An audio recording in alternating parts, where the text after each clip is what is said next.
Welcome to the Coaches Show on 90.1 KBPK. My name is Javier Giron, and as you can see behind me, we're at the softball field, where a couple weeks ago on the Coaches Show, we were interviewing players such as D. Ramirez, and we were talking to them about their stats and etc. So far, let's take you back this week to see how they're doing. This is the Coaches Show on 90.1 KBPK. I'm Daniel Tinoco. Today I'm here interviewing Emily Flores, who pitched a complete game for Fullerton. So, coming into today's game, you guys did beat Saddleback 10-0 the previous game. So, how did that mentality, how does that momentum from that game come into this one? I think we were just riding a wave, honestly, because that was a really big game that we had, and I think it was that momentum just carried us into this game, and hope to continue it. So, jumping off that momentum, the score was significantly closer compared to last game. How would you say that the momentum kind of dissipated into this game?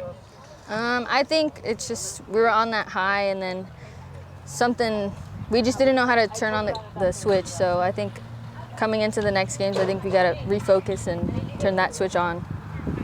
So speaking on the 8 strikeouts that you did throw in today's game, would you consider yourself a strikeout pitcher, or do you focus more on other aspects of the game?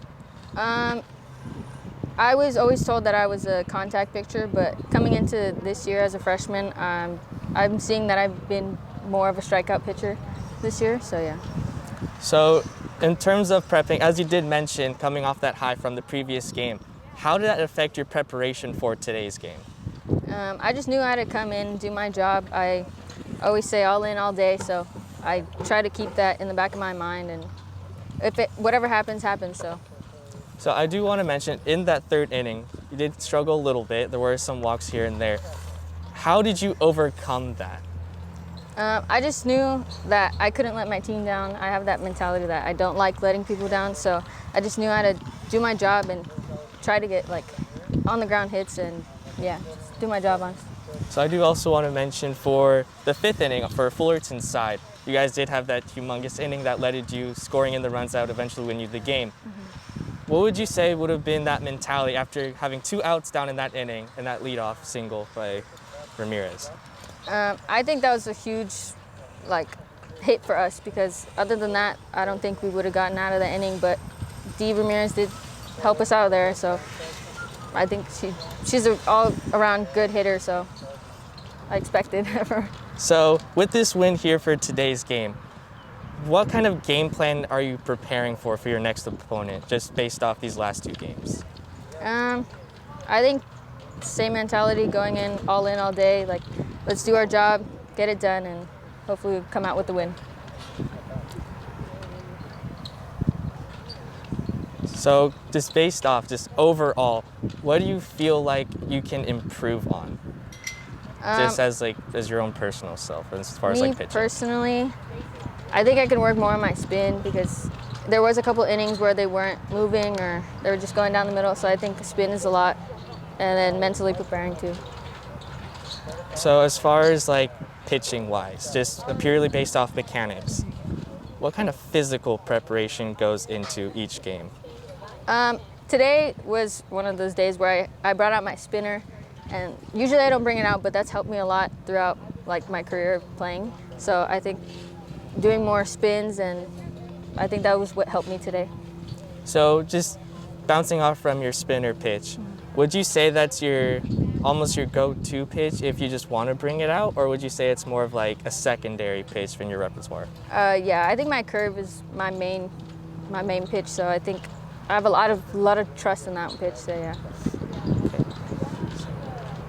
So we'd like to thank Emily Flores here for the interview. Thank you. I'm Daniel Tinoco. Good afternoon. My name is Javier Giron, and I'm talking to softball player Sky Samano. Sky, you're a center fielder. As a center fielder, what is the most important qualities a center fielder must have to be successful? For sure, a leader, being loud, being able to hype my teammates up, to hype my pitcher up, and being fast, for sure. Okay. So far during the season, you have a 256 batting average. What is something you'd like to do to get that up? Remembering my past at-bats that were successful and that feeling, just kind of having that visual of, okay, I am capable of hitting the ball and I will hit the ball. And obviously just getting more reps in and just putting in that extra work. As a center fielder, is there another position that you would have loved to play? I love center field, but I for sure would have been a good pitcher. So yeah.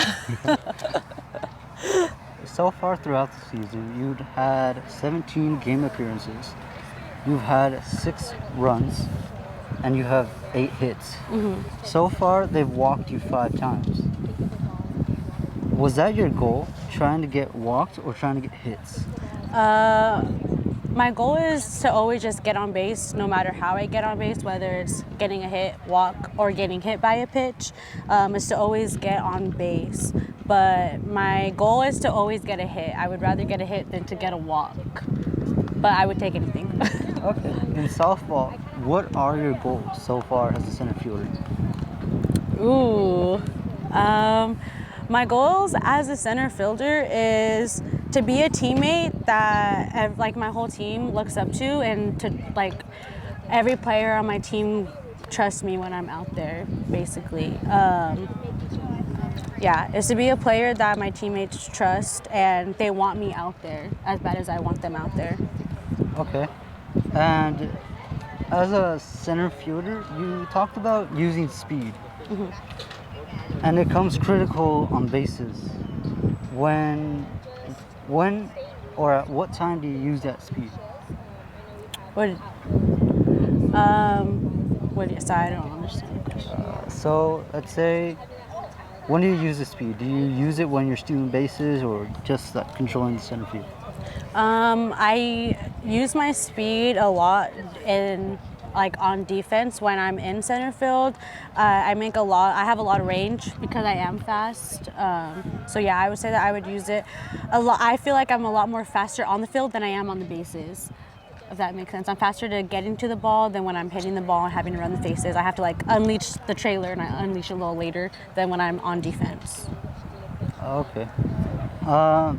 You're talking about center field as speed. Would you have ever thought to consider being or playing shortstop? No. No, the infield for sure intimidates me. I've never liked it. I for sure outfield all the way. Okay. For center fielder, what's the kind of glove work? There's a lot with like ground balls, getting the hard like do or dies. It's a lot like with your wrist. That's like really the only glove work that I can think of. I don't know. That's like the only thing I don't know. That's the only thing I can think of.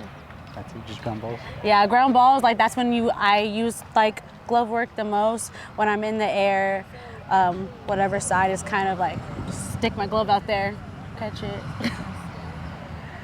You've had in past games. You've had some pretty good snags. Yes. What are some things that you would like to do to get better at that? Like just like snag more balls off the air. Just being confident, and the same with hitting. Just remembering the feeling that I had when I did catch those balls, and that I can. Being confident on the field always, and trusting myself, trusting my speed, and trusting that I'm going to catch the ball. Okay. Well, thanks so much, Kai, for your time. Thank you. So the Coaches Show here on 90.1 KBPK. We are currently at Fullerton College and Riverside, an Orange Empire Conference matchup between these two sides. As Fullerton College and Riverside, it's Riverside City College 2, Fullerton 1 in the top half of the 4th inning at this update. So, I've got Javier Giron joined by Danny Tinoco over to my left. So you talk about that run for Fullerton College. Fullerton gets on the board early, which is something that we kind of talked about before the game. Fullerton is at their best when they're able to score early and not trail at all. That's where they've got a winning record so far this season in the early going into conference play. So I'll switch it over to Danny Tinoco. Danny, you take a look at the other side. While Fullerton did take the lead, all of a sudden Riverside City College had a response. Absolutely. There are 2 runs coming in from the 3rd inning. The big issue for that inning was the Fullerton's defense. They did let go of a single error that started off the rally, as well as walks. Walks have been the singular thing that has been keeping Riverside in this game as of right now. Their match is... let's go, another hit just comes in. And what stopped Danny there was the fact that that ball went into center field for another single. So another runner on base for Riverside City College, and it's big too because as Javier mentioned earlier and as Danny mentioned earlier, walks and allowing runners to get on base has been the Achilles heel for Fullerton coming up to the 4th inning. So as we keep things rolling, we're going to give you an update in just a little bit on how this game is going between Fullerton and Riverside City College. But at the top half of the 4th, it's 2-1 Riverside City College. This is the Coaches Show on 90.1 KBPK. I'm Daniel Tinoco, and today we're interviewing Ariana Gonzalez from the Fullerton Softball Team. So, being that you guys did get the win today and the game before, except that the 2 scores were very different, what would you say would have been the main difference between both teams? I think going into it, we knew that RCC, our very last time that we played them, the game was also very close. So just going in with a different mindset, and obviously Saddleback, they're not one of the greatest teams. So just having a different mentality going into both games. I think this game was a little more aggressive than the last game. Last game we were a little more loose. So I think that's a big adjustment. So jumping off from the score difference, being that it was a huge difference between the last game and a really close game between this game. So coming into this game, how was the mentality affected? I don't think the mentality was really affected. I think we kind of just carried last games to this games and just staying loose the entire game. I know personally staying loose has helped me and has helped my team as well. Just having that mindset of staying loose and not feeling so anxious has helped.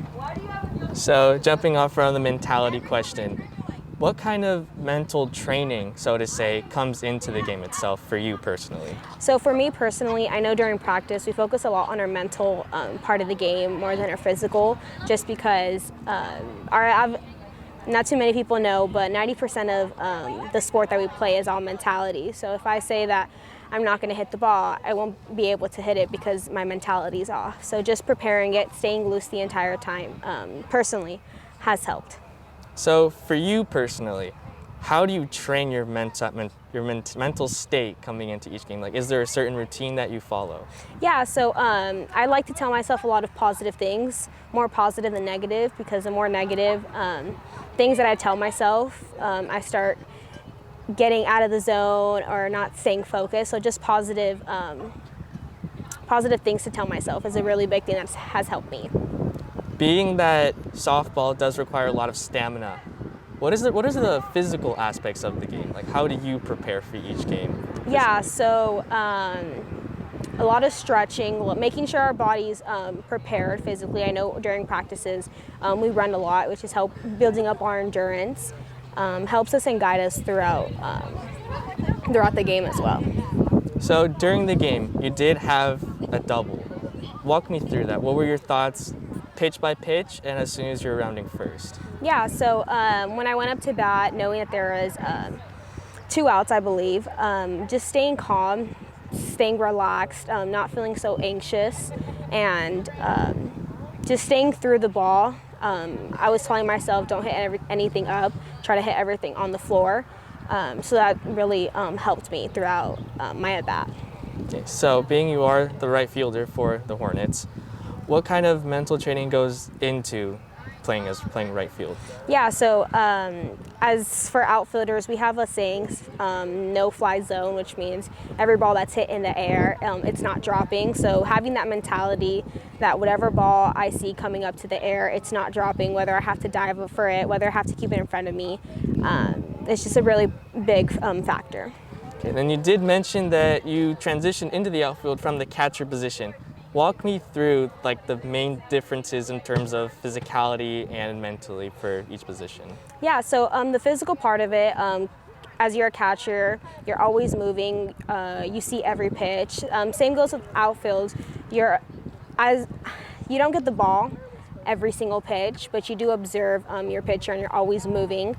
Being a catcher allowed us to see the entire field rather than the outfield. You're only looking into the infield. So I think that's a big difference between an outfielder and a catcher. Then here's another question. So after this win today, what is your game plan for the next game? I just staying loose, staying calm, being aggressive, attack early is a really big thing that will help us. We would like to thank Ariana Gonzalez for this interview. I'm Daniel Tinoco. One of the things about softball here at Fullerton College is it's not just about the matchup that you're watching right now, or at least getting updates on. It's about what they did standings-wise, where they're at in the Orange Empire Conference, and where they're looking to go in the state. Of course, with the playoffs looming large in just a few weeks, it means that those scoreboard watches, those out-of-town moments, are getting a little bit more crucial. So, while we take a break here at softball, before we get into a couple more moments with the players and coaches, we're going to give you an update on what the standings look like and what the outlook is for Fullerton College to this point in the season. So as we take a look at Fullerton College and what they have done so far in the month of March, you take a look at the start.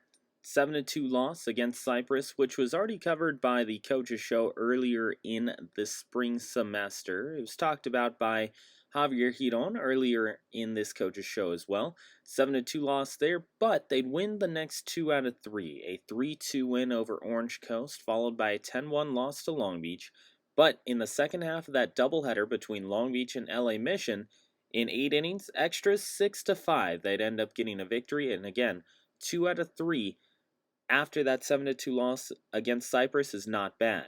Now, if you kind of take it over more long-term, we'll say brackets between the 6-5 win and the 6-0 win over Golden West, that means they've won 4 out of their last 5. A 6-5 win over LA Mission, lost to Santiago Canyon, and then they beat Saddleback, Riverside, and Golden West College in succession.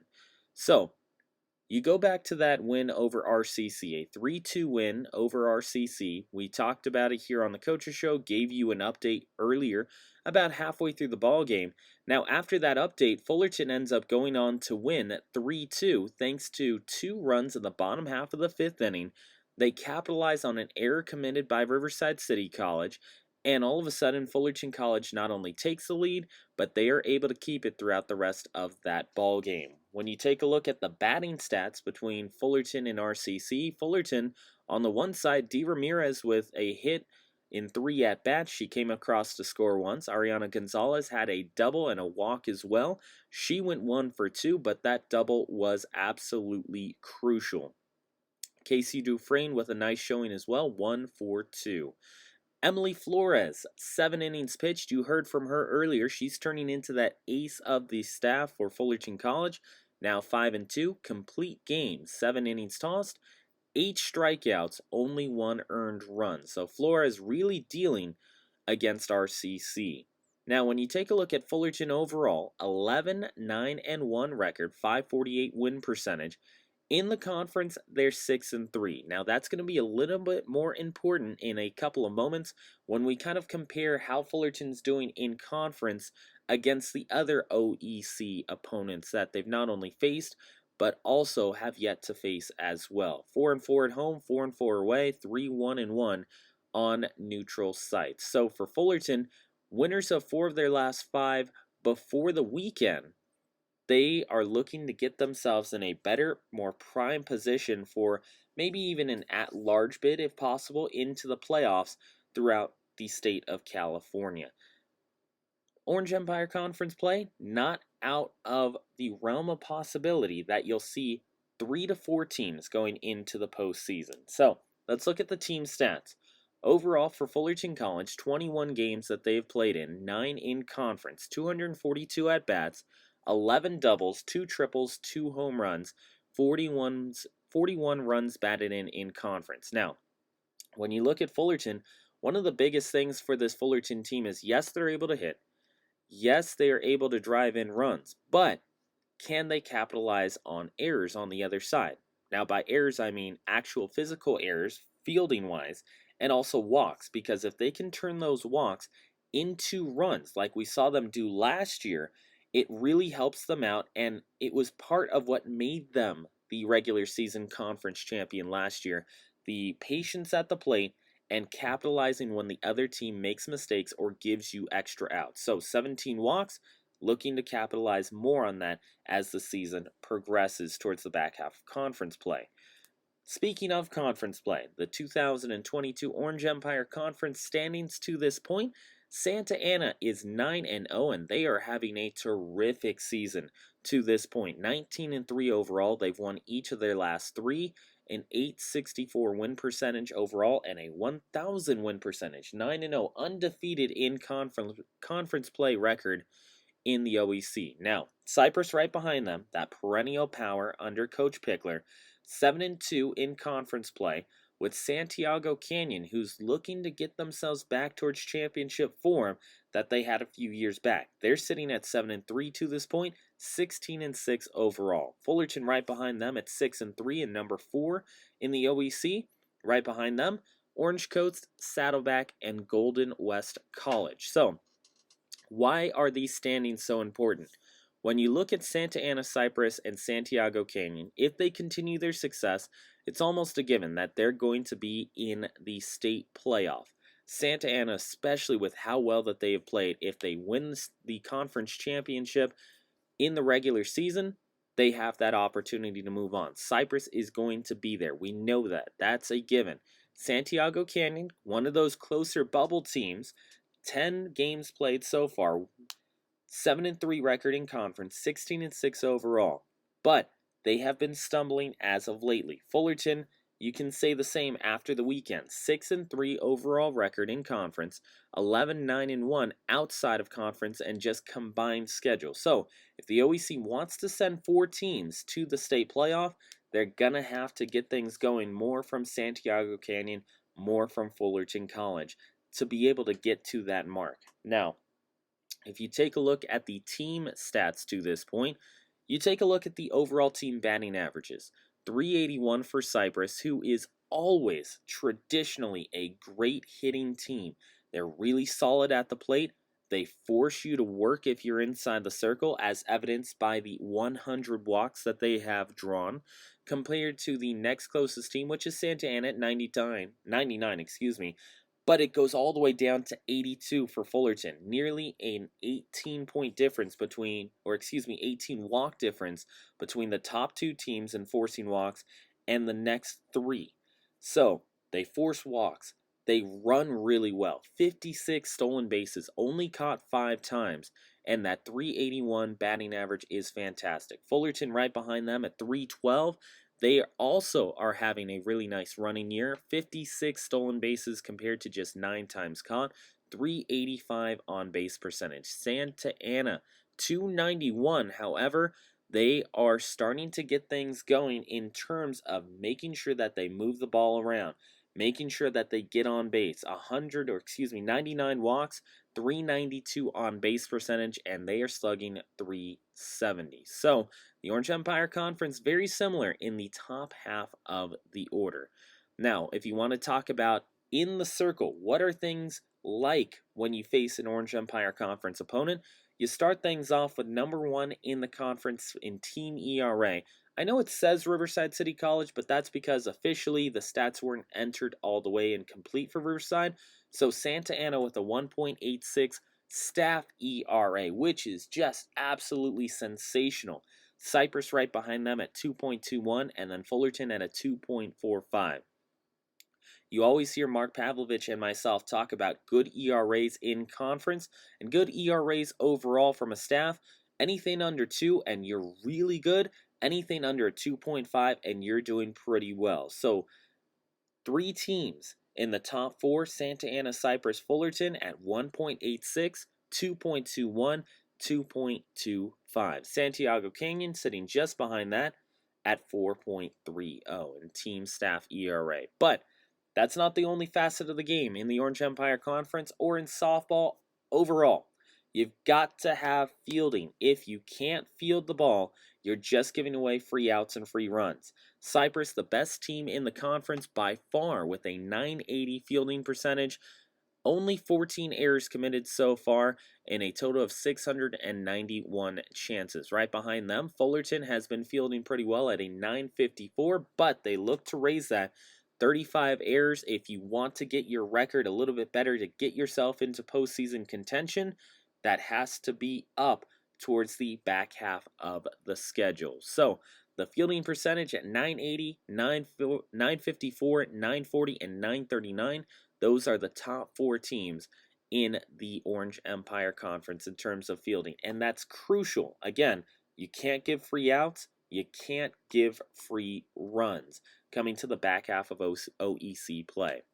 In the state of California overall, you start things off with another Southern California team who's out of the OEC, but Mount San Antonio College at 16-2 overall. They have the top spot to this point. Again, poll releases on March the 15th, but nonetheless, they're number 1. San Jose City College, followed by Butte and College of San Mateo, so 3 of the top 4 teams in the state of California are from Northern California. Santa Ana, Cypress, Palomar, Sierra, followed by Long Beach City College and Bakersfield to round out the top 10. Santiago Canyon, another OEC team, just outside. So we were talking about that. Santiago Canyon, very close to getting that at-large opportunity in the state playoff. You go to the Southern California poll, Mount Sac 16-2, Santa Ana, Cypress, Palomar, and Long Beach City as the top 5 in Southern California. If you're looking for Fullerton College, again, as of March 15th, they had an 8-7 record, and they sat just outside the top 10 in Southern California. So that's an update on where Fullerton College is, not only for themselves, but in the Orange Empire Conference, and a comparison to the state overall as well. So we're going to get set to send it back over to Javier as he has Casey Dufresne standing by with him. Good afternoon, my name is Javier Chiron and I am here with Casey Dufresne, catcher here at Fullerton College Softball. Casey, you've had excellent RBIs this game. How does that make you feel? Pretty good. It made me feel good finally coming out of the slump that I've been in to finally do what I'm supposed to do and what I know how I can do. Okay. As a catcher, I saw you and your pitcher communicate well. Does that come naturally, or is that something you guys do in the dugouts as the beginning of the season goes on? I think it's more of in the bullpens and stuff like that. Beginning of the season, you work towards building that connection once you finally learn those pitches that your pitcher throws and their sequences and stuff like that. So you slowly build it over the season. Okay. As a catcher, you catchers have such a great arm. I've seen you guys sling it all the way up, basically past your shortstop a little bit, but basically on target, you guys are like quarterbacks, just dropping dimes to wherever it needs to. Does that big arm come naturally, or is that just after years and years of work? I think with me, it just came naturally. I've always been built pretty big. I've always had that upper body strength, but it does take a lot of practice and just constant repetition with your throws and stuff like that. Okay. For a catcher, you were on first base today, and they made you run like never before. How did that make you feel? Definitely tired. Not used to running like that all the time. I'm used to getting a runner, but it was kind of nice going back into being able to run for myself. Wouldn't recommend doing it again, but it was nice to be able to run for myself. You've had such a great game in this game. Is there a game that you remember that you had such a great turnout as well?